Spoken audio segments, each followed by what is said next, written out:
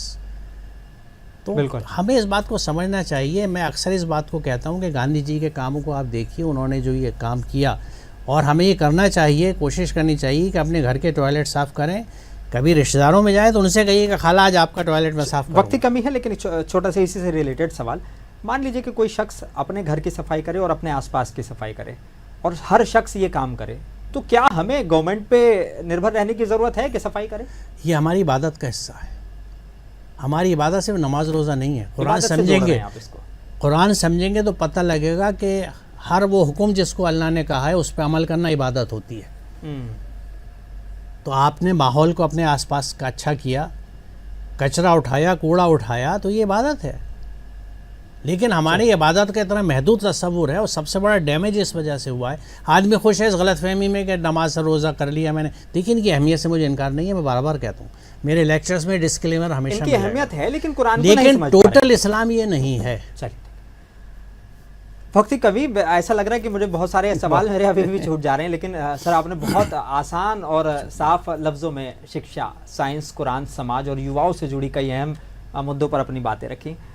ہمارے ناظرین تک یہ باتیں پہنچائی ہیں. ہمیں پورا یقین ہے کہ آپ کی باتیں لوگوں کو سوچنے اور آگے بڑھنے کی نئی پریرنا دیں گے.